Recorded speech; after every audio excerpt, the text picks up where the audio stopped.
सोने के भाव में उतार चढ़ाव, 27 जुलाई 2025 का अपडेट, रेपो रेट से क्या है कनेक्शन। आज 27 जुलाई 2025 को घरेलू बाजार में सोने की कीमतों ने फिर से सबका ध्यान अपनी ओर खींचा है।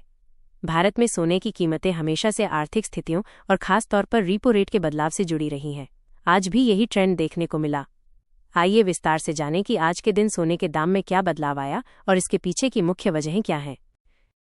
आज का सोने का रेट 27 जुलाई 2025, रेपो रेट ने डाला असर। आज दिल्ली, मुंबई, कोलकाता और चेन्नई जैसे बड़े शहरों में 24 कैरेट सोने की कीमत 60,980 रुपये प्रति 10 ग्राम तक पहुंच गई है। वहीं 22 कैरेट सोना 55,980 रुपये प्रति 10 ग्राम के आसपास रहा। ये उछाल काफी हद तक भारतीय रिजर्व बैंक द्वारा तय किए गए रेपो रेट पर आधारित है। जब रेपो रेट बढ़ता है तब कर्ज महंगे हो जाते हैं और निवेशक सोने को सुरक्षित विकल्प मानते हैं। रेपो रेट क्या है और ये सोने के रेट को कैसे प्रभावित करता है। रेपो रेट वो ब्याज दर होती है जिस पर बैंक आरबीआई से पैसे उधार लेते हैं। जब आरबीआई इस दर को बढ़ाता है तब बैंकों के लिए लोन महंगे हो जाते हैं और बाजार में लिक्विडिटी घट जाती है। इससे शेयर बाजार प्रभावित होता है और लोग सोने की ओर रुख करते हैं, जिससे गोल्ड रेट में इजाफा होता है। आज की गोल्ड रेट वृद्धि इसी प्रक्रिया का नतीजा है। घरेलू बाजार और सोने की मांग में बदलाव, रेपो रेट का सीधा असर। गृहिणियों और छोटे निवेशकों के लिए सोना न केवल आभूषण बल्कि एक सुरक्षित निवेश भी है। जब रेपो रेट में बदलाव होता है तब उनका रुझान भी बदलता है। आज के दिन लोगों ने निवेश के रूप में सोना खरीदा क्योंकि रेपो रेट में स्थिरता की वजह से बाजार में विश्वास बना रहा। यही वजह है कि घरेलू बाजार में सोने की मांग बढ़ी है। अंतर्राष्ट्रीय बाजार का असर और रेपो रेट का तालमेल। अंतर्राष्ट्रीय बाजारों में भी सोने के भाव में हलचल रही। डॉलर के मुकाबले रुपए की स्थिति, कच्चे तेल की कीमतें और अमेरिका का फेड रेपो रेट, सभी का प्रभाव भारतीय सोने की कीमतों पर पड़ा। भारत में जब आरबीआई अपना रेपो रेट स्थिर रखता है या उसमें परिवर्तन करता है तो ये विदेशी निवेशकों के फैसलों को भी प्रभावित करता है।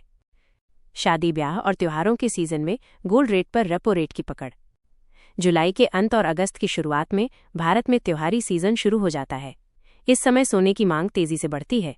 अगर रेपो रेट में किसी तरह की बढ़ोतरी होती है तो इसका सीधा असर उपभोक्ता खर्च पर पड़ता है। लेकिन आज की स्थिति में रेपो रेट स्थिर रहा, जिससे लोगों ने बिना हिचकिचाहट के सोना खरीदा। आज के निवेशकों के लिए क्या संकेत देता है रेपो रेट और गोल्ड रेट का समीकरण। अगर आप निवेश के बारे में सोच रहे हैं तो आज का दिन संकेत देता है कि सोने में निवेश करना एक समझदारी भरा कदम हो सकता है।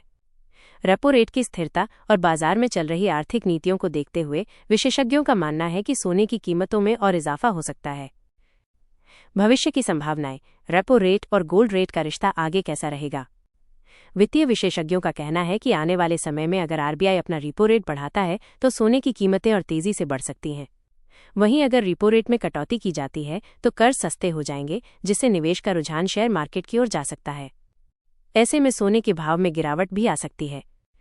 सोने की खरीदारी का सही समय, रेपो रेट पर रखिए नजर।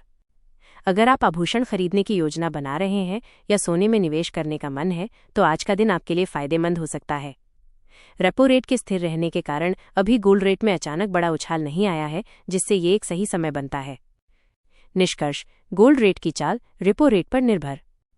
आज 27 जुलाई 2025 को सोने की कीमतें स्थिर लेकिन थोड़ी ऊंची रहीं और इसका सबसे बड़ा कारण रहा आरबीआई का रेपो रेट निर्णय। रेपो रेट न केवल बैंकों के लोन और बाजार की चाल को प्रभावित करता है बल्कि सीधे तौर पर सोने की कीमतों को भी दिशा देता है। आने वाले दिनों में भी यही समीकरण बना रहेगा।